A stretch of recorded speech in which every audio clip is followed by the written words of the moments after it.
It's April the 25th. Let's read the Bible. Friends, welcome back. Thank you for joining us on the Bible bus. We hopped on the Bible bus on January the 1st, and here we are late in the month of April, and we are still tooling our way along, and we've come to 1 Samuel chapter 7, 8, and 9. Now, before I jump into this, let me tell you there are two ways in which you can really help us. And they're simple. I hope every person watching this video will do it. Number one, you can like these videos. Very simple. On Facebook, you just click on the like button, and it's very simple on YouTube, and it's very simple on Rumble. It makes a great difference. In fact, if you do like these videos, I'd appreciate it if you click that like button every single day. And I'll tell you why in just a moment. The other thing you can do is you can subscribe to the YouTube channel, Keep Believing YouTube channel, or the Keep Believing Rumble channel. Now, on YouTube, I think now we've got over 2,200 people who've subscribed to our channel. That's fantastic. Now, we just started Rumble, so its number of subscribers is much smaller. And by the way, it doesn't cost anything to subscribe. You can unsubscribe anytime you want. There's no money involved. All it means is that by subscribing to the channel, every time we post a new video, you'll receive a notification. Here's the deal. And I'm not much of a scientist, like as in no scientist at all, but I know this much, that the more people who like a video, the quicker that video gets boosted up so other people will see it. And the more subscribers to a channel, the more that channel is boosted. So people out there on the internet, they'll run across these Keep Believing videos. So if you want to help us, one thing you can do is to like each video and then to subscribe to YouTube or to Rumble. Helps us a great deal. Now today, 1 Samuel 7, 8, and 9. Remember, our simple outline of 1 Samuel is Samuel, chapters 1 through 7. So we're going to be done with that today. Then Saul, 8 through 15, we're going to start that section. Later on, we're going to get to David, chapter 16 through 31. Here's what to look for. Chapter 7, an amazing victory. And pay attention, because there's a line from a hymn, or at least, you'll know. When I get there, you'll know what I'm talking about. Chapter 7, and then chapter 8, they want a king. They shouldn't have asked for one. It didn't work out the way they wanted, but God's going to give them a king. In chapter 9, we're going to be introduced to Saul. So here we go. 1 Samuel chapter 7. So the people of Kiriath Jearim came for the ark of the Lord and took it to Abinadab's house on the hill. They consecrated his son Eleazar to take care of it. Time went by until 20 years had passed since the ark had been taken to Kiriath Jearim. Then the whole house of Israel longed for the Lord. Samuel told them, if you are returning to the Lord with all your heart, get rid of the foreign gods and the Ashtoreths that are among you. Set your hearts on the Lord and worship only him. Then he will rescue you from the Philistines. So the Israelites removed the Baals and the Ashtoreths and only worshiped the Lord. Samuel said, gather all Israel at Mizpah, and I will pray to the Lord on your behalf. When they gathered at Mizpah, they drew water and poured it out in the Lord's presence. They fasted that day, and there they confessed, we have sinned against the Lord. And Samuel judged the Israelites at Mizpah.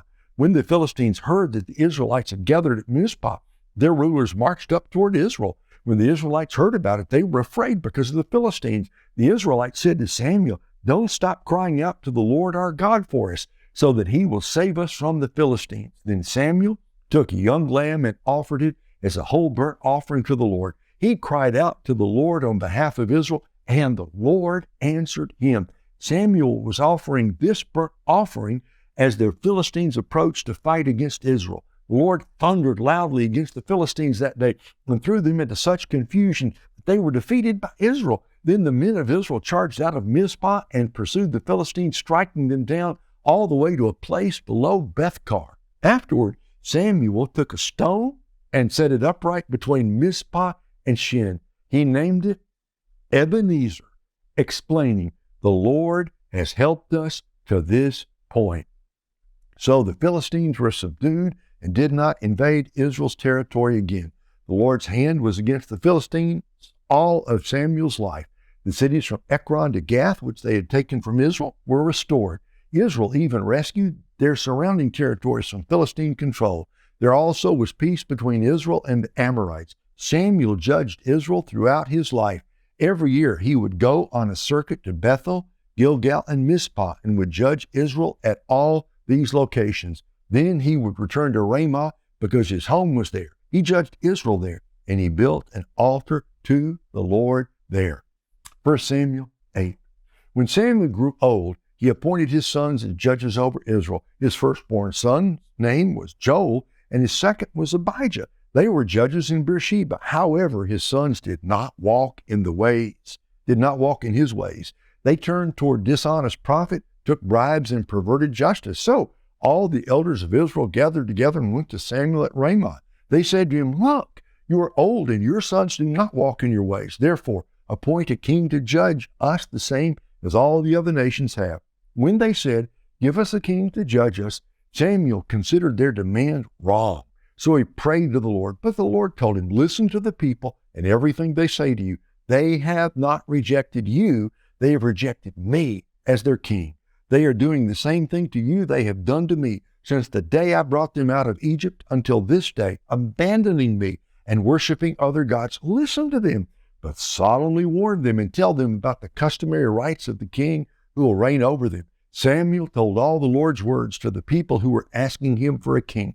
He said, "These are the rights of the king who will reign over you. He will take your sons and put them to his use in his chariots, on his horses, or running in front of his chariots. He can appoint them for his use as commanders of thousands or commanders of 50s, to plow his ground and reap his harvest, or to make his weapons of war and the equipment for his chariots.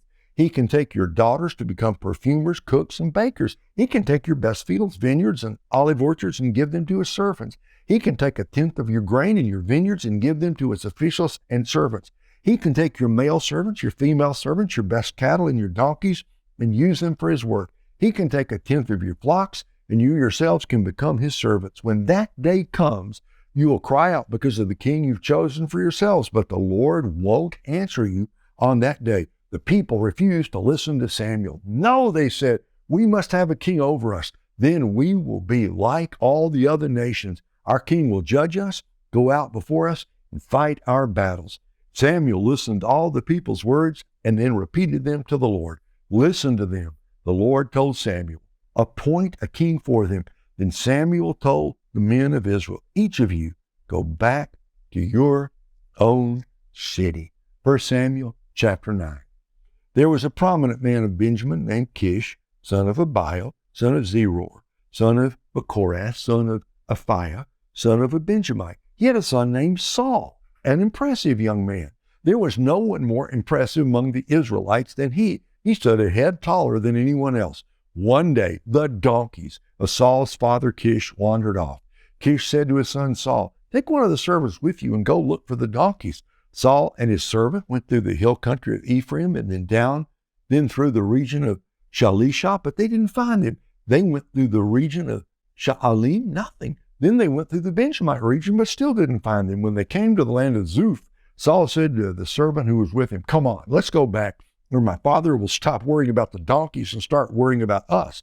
"Look," his servant said, "there's a man of God in this city who is highly respected. Everything he says is sure to come true. Let's go there now. Maybe he'll tell us which way we should go." "Suppose we do go," Saul said to his servant. "What do we take the man?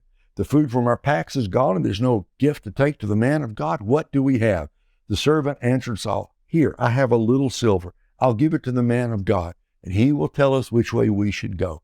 Formerly in Israel, a man who was going to inquire of God would say, "Come, let's go to the seer," for the prophet of today was formerly called the seer. "Good," Saul replied to his servant, "Come on, let's go." So they went to the city where the man of God was. As they were climbing the hill to the city, they found some young women coming out to draw water and asked, "Is the seer here?" The woman answered, "Yes, he's ahead of you. Hurry, he just now entered the city because there's a sacrifice for the people at the high place today. As soon as you enter the city, you will find him before he goes to the high place to eat. The people won't eat until he comes because he must bless the sacrifice. After that, the guests can eat.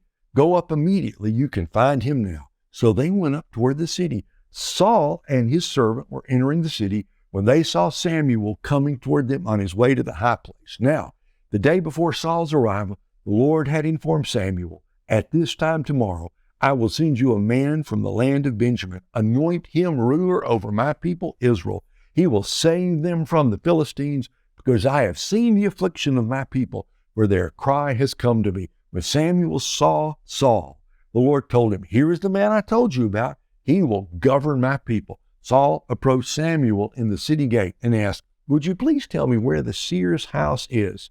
I am the seer, Samuel answered. Go up ahead of me to the high place and eat with me today. When I send you off in the morning, I'll tell you everything that's in your heart. As for the donkeys that wandered away from you 3 days ago, don't worry about them, because they've been found. And who does all Israel desire but you and all your father's family? Saul responded, am I not a Benjamite from the smallest of Israel's tribes? And isn't my clan the least important of all the clans of the Benjamite tribe? So why have you said something like this to me? Samuel took Saul and his servant, brought them to the banquet hall, and gave them a place at the head of the 30 or so men who had been invited. Then Samuel said to the cook, get the portion of meat that I gave you and told you to set aside. The cook picked up the thigh and what was attached to it and set it before Saul. Then Samuel said, notice that the reserved piece is set before you. Eat it, because it was saved for you for this solemn event at the time I said, I've invited the people. So Saul ate with Samuel that day. Afterward, they went down from the high place to the city, and Samuel spoke with Saul on the roof. They got up early, and just before dawn, Samuel called to Saul on the roof, get up, and I'll send you on your way. Saul got up. Both he and Samuel went outside. As they were going down to the edge of the city, Samuel said to Saul, tell your servant to go on ahead of us, but you stay for a while, and I'll reveal the word of God to you. So the servant went on. Yesterday, we had the mice and we had the cows. Now we got donkeys. I mean, how'd the donkeys end up in that village? God sent them there. They went wandering. Donkeys. Donkeys do have a way of getting lost. When I was a boy growing up in a small town in northwest Alabama, my dad, who was a doctor but had been raised on a farm in Mississippi, loved to have different animals around, and for quite a few years we had a donkey. We called him Jack the Burro. And in that small town, Russellville, my hometown, in that small town, everybody knew Jack the Burro because he, despite our best efforts, or maybe in spite of our less than best efforts, that me and my brothers, the donkey would get out and he would wander all over that little town. And people would call my dad, Dr. Pritchard, we got your donkey. Better send your boys over. And more than once, me and Andy or me and Alan, sometimes Ron, we'd go somewhere in that city, the little town of Russellville, and we'd find the donkey and we'd walk him back home and lead him right by the rope, and he'd be sometimes braying all the way. Donkeys are like that. They're kind of stubborn, and they have minds of their own, and they like to wander away just like they did. Kish's donkey, Saul's dad, his donkeys wandered away. Who's in charge of all that? Donkeys are stubborn, but they do the will of God. Think about that. The mice did the will of God. The cows yesterday did the will of God. And now the donkeys do the will of God. We've got a lot to talk about Saul. He doesn't, and we're going to see tomorrow, he's not really thinking that he's the right man for this job. And the Israelites, the Jews, they were wrong to ask for a king. But God gave them a king anyway. There's more about that to come. But let us just say again today what we said yesterday. Can we be at least as smart as the mice and the cows and the donkeys? Do not be stubborn and fight against the Lord. Do what God calls you to do. If you do that, it'll be a good and God-blessed day. Come on back tomorrow. This story is just getting better and better, and you won't believe what's going to happen tomorrow. Go out and have a great day. God bless, folks. We'll see you back here tomorrow.